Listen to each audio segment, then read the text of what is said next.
doing Lord's Day 3, and I probably am just going to go through all of these questions there's and answers from Lord's Day 3. So again, the Heidelberg is broken up into Lord's Days, and not necessarily so. Each Lord's Day, there will be multiple questions that were meant for that particular Sunday, as the Heidelberg is being taught in churches.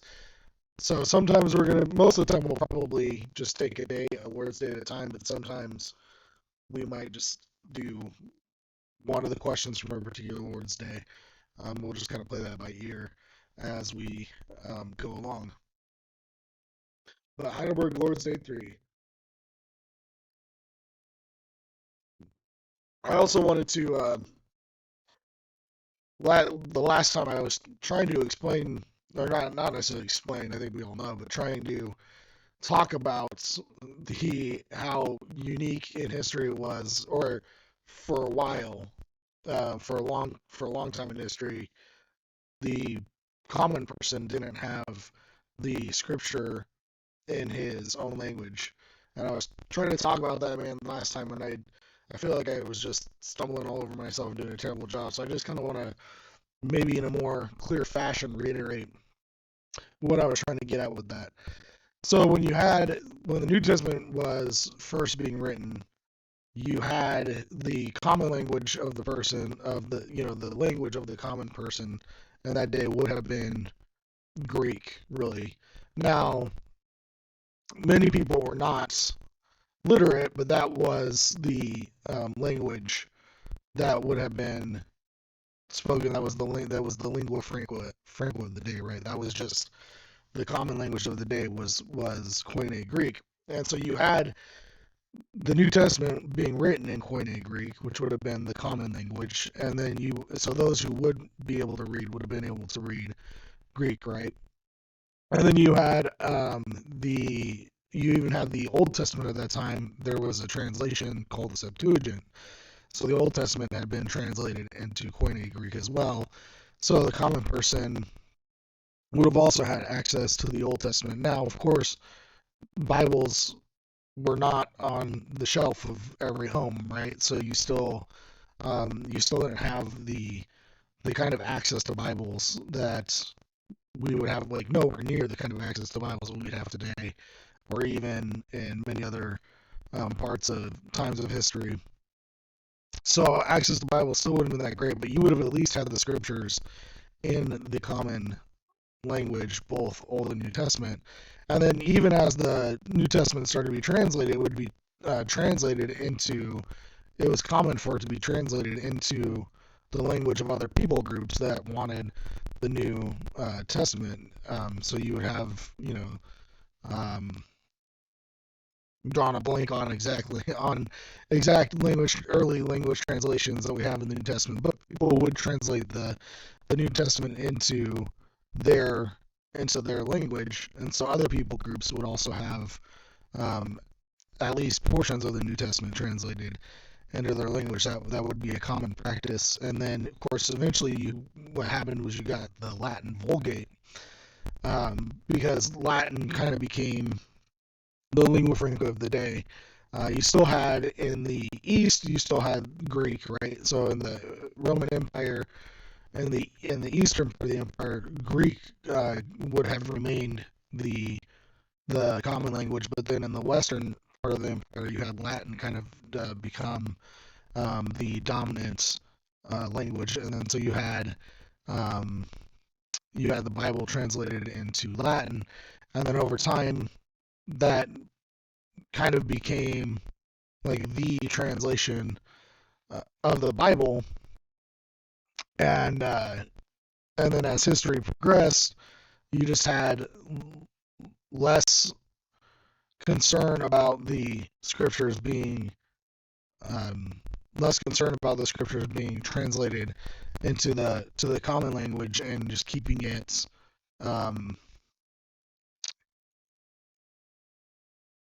inaccessible to the common person. So that's what I was trying to get at last time. Is by the time we get to the Reformation, now there have been, of course, prior to the Reformation, there had been people who were attempting to have, or who translated the Bible into uh, the common tongue of whatever people group they were part of.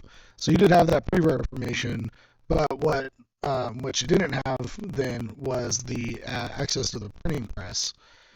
So that's when you get to the Reformation. Not only do you now have um, Martin Luther, who will translate the Bible into the common language of his people, but then you also have the printing press, which is able to spread that around to really make the scriptures much more accessible than they had been for a long time.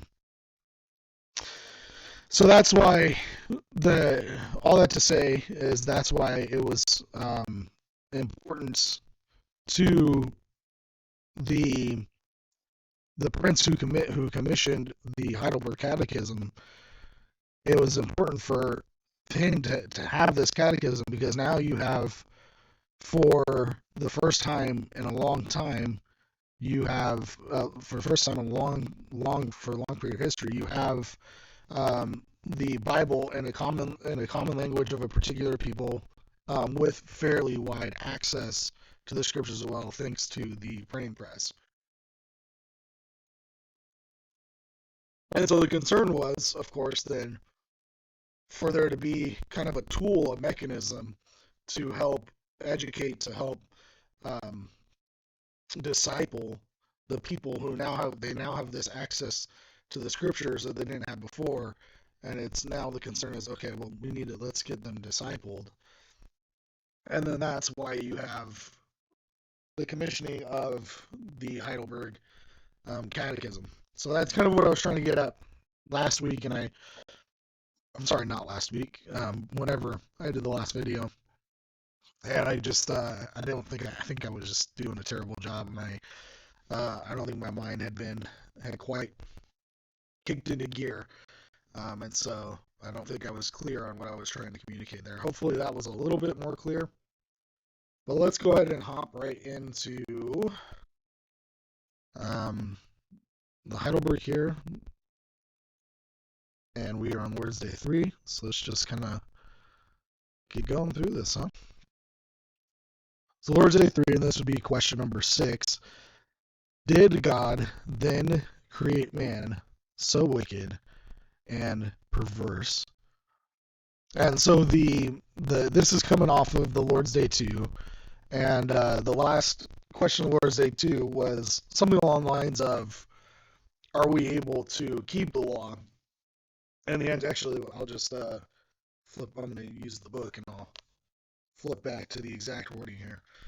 So the question number 5, which was the last question of Lord's Day 2, can you keep all this perfectly? And this being the law of God. Can you keep all this perfectly? And the answer being, in no wise, for I am prone by nature to hate God and my neighbor.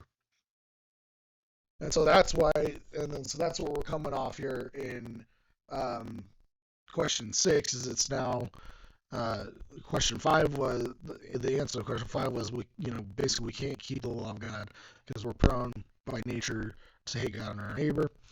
And then so question 6 is asking, did God then create man so wicked and perverse? So did God create man in that fashion to where he was completely prone to hate God and his neighbor?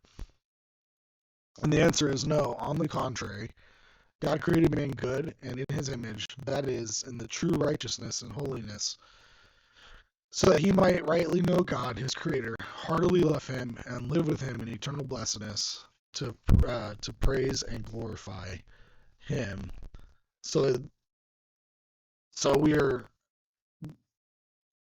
here. We see that God did not create man in such a fashion as to be basically at enmity with God, to love our sin, to be, we were not created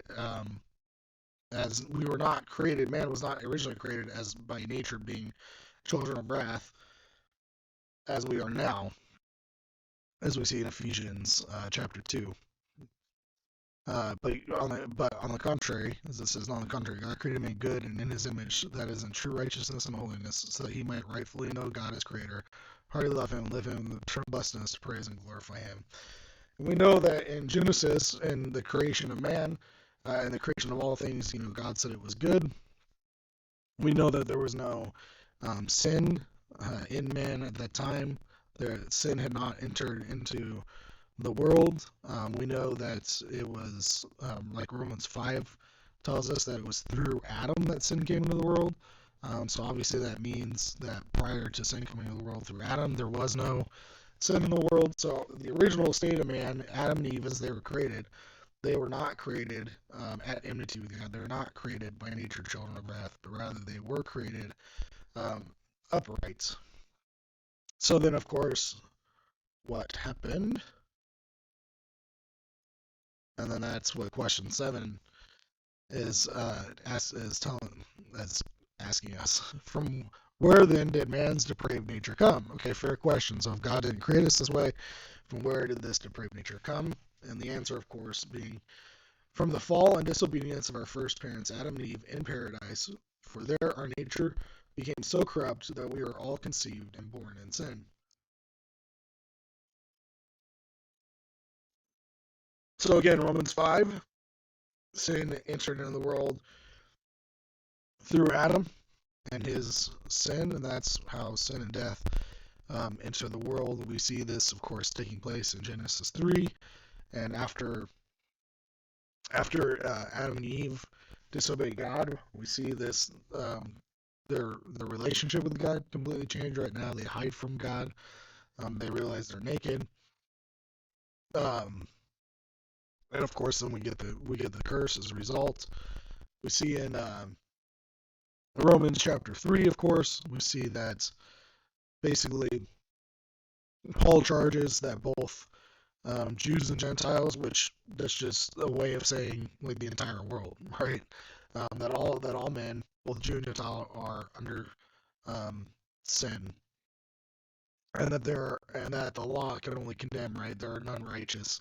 Of course, we get that long list in Romans 3 of describing the fallen nature of all mankind, right? There's none righteous, none who do good. There's poison of asps under their lips, etc., etc. Um, and we see in Romans 3 as well. Well, not just Romans, also Romans 3. After that long list, Paul says, basically the mouths of all people then are shut before the law, and that no flesh can be justified by the law. We see that in Galatians 2:16, but that by the works of the law no flesh may be justified. Why is that? Well, because the law can only convict of sin and shows our sin and our depravity. Of course, in Romans 1, we also see that the natural state of man now is to reject the God that we know. God has revealed himself in such a way that all men know the true God, but instead of giving thanks to him as creator, we reject him, we love our sin.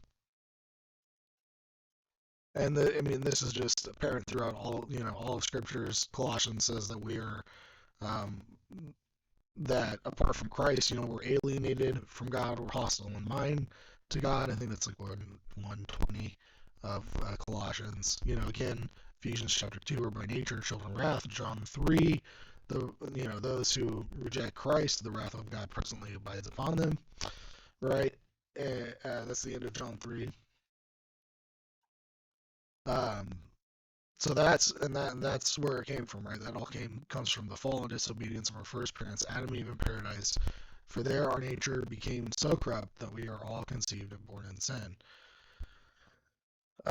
So then we have here, but are we so corrupt that we are totally unable to do any good and inclined to all evil? And the answer is yes, unless we are regenerated by the spirits of God. So this is, talking about, we see in Romans, right, that the mind set on the flesh, right, is unwilling to. Well, here we can actually be helpful just to read it to get the exact wording here. flipping in the Bible to Romans 8. I should have had it. If I thought about it, I would have had it up on the screen here. All right. Sorry, my particular page was not wanting to turn. So for the mind, this is Romans 8, Romans chapter 8, verse 6. For the mind set on the flesh is death, but the mind set on the spirit is life and peace. Because the mind set on the flesh is what? Hostile toward God. For it does not subject itself to the law of God, for it is not even able to do so. And those who are in the flesh cannot please God. Right? And so that's what this is talking about. That's what Heidelberg Catechism is talking about, is that we are totally unable to do any good, and sorry, that's yeah. But are we so corrupt that um, inclined to do all evil? And the answer is yes, unless we are regenerated by the Spirit of God. So that's what Romans 8 is talking about, is that that total corruption that we have, that total depravity that we have, that we're um, apart from Christ, the mindset of the flesh, right, is death, is hostile toward God, does not subject itself to the law of God, and it is not even able to do so. We'll read elsewhere in the Bible. I believe it's in um, Corinthians, First Corinthians, that we see that that those who are in the flesh are not able to discern spiritual truths, right? And that's what this is talking about. We're totally depraved. Now, we're totally depraved in the sense that every part of us, every function of man is corrupted by sin. But we are not totally depraved in the sense that we are all as evil as we could possibly be, right? I mean, what's the old adage, right? Even Hitler didn't kill his mom. So we're, by God's grace, we're not as evil as we could possibly be. Like, we're not doing all the evil that we could possibly be doing. There is restraint there that God has built in by His grace, through law, through government, through other things. Just our conscience, which weakens here. There is restraint built in, but every part of us is affected by corruption, and even those things that we do um, that are good apart from Christ, we're not doing those for God's glory, and so there's still like an element of corruption and sin there. Um, but yes, so in the answer again being yes, unless we are regenerated by the Spirit of God. And so I wanted to kind of, for that, like, zoom in on that. Unless we're regenerated by the Spirit of God. Actually, let's go to 1 Corinthians.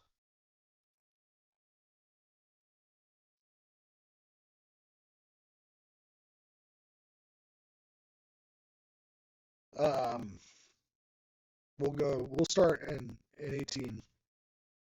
1 Corinthians chapter 1, verse 18.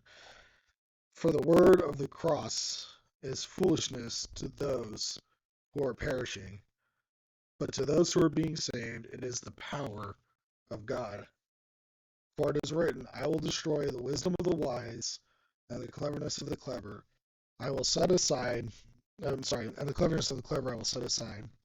Where is the wise man? Where is the scribe? Where is the debater of this age? Has not God made foolish the wisdom of the world?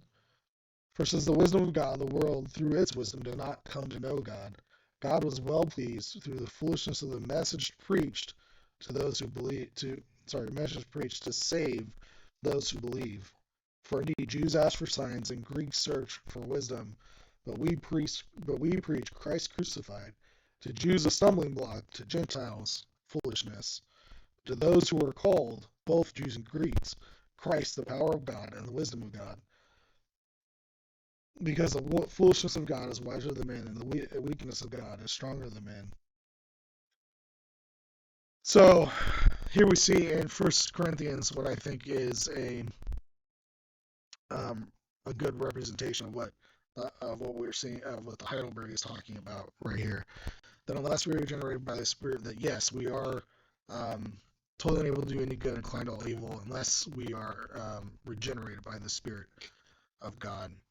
And we see that here in 1 Corinthians, right? What is, apart from the Spirit of God working, apart from the regeneration of the Spirit, the word of the cross, right? The very good news of what Christ has done on the cross and accomplished in the cross. The word of the cross is foolishness, right? It's foolishness to those who are perishing. So for those apart from Christ, those who are perishing, this word of the cross, this good news of what Christ has done is foolishness to those who are perishing, but to those who are being saved, what is it? It is the power of God, right? That you can't have a more stark contrast than that. It doesn't get more of a stark um, uh, separation than that. Foolishness to those who are perishing, but to those who are being saved, the power of God. Hmm. And then, of course, it is written. This is fulfilling or talking about too what was written in the Old Testament, like where God says, "I will destroy the wisdom of the wise, and the cleverness of the clever I will set aside." And it says, "Where is the wise man? Where is the scribe? Where is the debater of this age? Has not God made foolish the wisdom of this world? For since in the wisdom of God, the world through its wisdom did not come to know God." See, the wisdom of the world, you can't come to know God through the wisdom of the world. Why is that? Why can't you come to know God through the wisdom of the world? Right? Didn't God create the world? Isn't that like this kind of thing? Now, of course, it's not. You know, the world is not talking about the like physical creation here. Not talking about like the physical creation. It's talking about the system, right, of the world, this fallen system. But still, did not God create all things? Like, isn't so? Why through this the thinking and the mechanisms of the thought process of the world? Why can't we come to know God? Well, it's because um, it's fallen. It's a fallen system. It's corrupt, right? That's what we're talking about here. It's corrupt. Um, they did not come to know God. God was well pleased, though, through the foolishness of the message preached to save those who believe, right? So God was pleased. Instead of like God was pleased to reject this fallen, corrupt wisdom of the world, this that is at odds with God because of sin and death that entered the world. God is well pleased to reject that and to yet instead save by the foolishness of the message preached, which is the good, right, the gospel, the good news. For indeed, Jews ask for signs. So foolish message preached to save those who believe, right? For indeed, Jews ask for signs and Greeks search for wisdom, but we preach Christ crucified, right? We preach Christ crucified, right?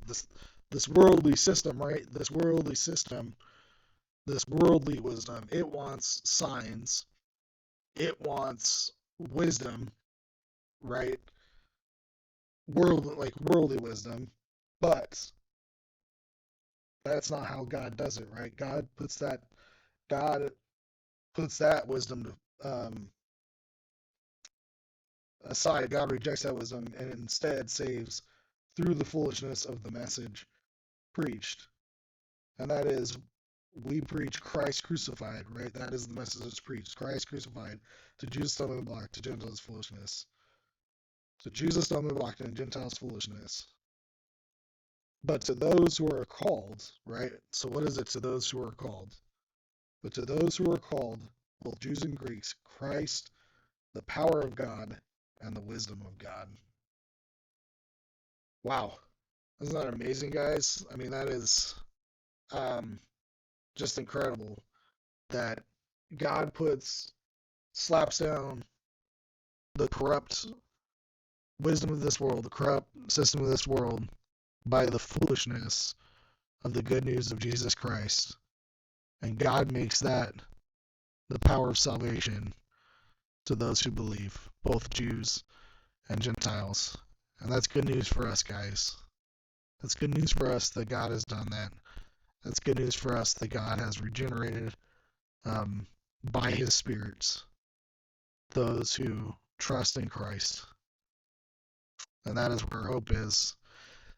So we are still, um, the Heidelberg is not only just broken into Lord's Days, but it's also broken up into sections. So right now we're still in the first section of the Heidelberg, which is focusing on sin and misery.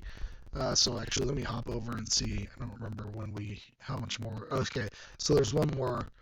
There's one more Lord's Day in this kind of section of sin and misery. So Lord's Day 4 will still kind of be under that category. But then Lord's Day 5, we will move on to a different section of the Heidelberg. All right, guys, I hope this was encouraging to you all and a blessing. And thanks for watching. And we're going to go ahead and actually let me make sure real quick. Nope, no questions. Not that I anticipated there would be any. But we're going to go ahead and sign off. Thanks for watching.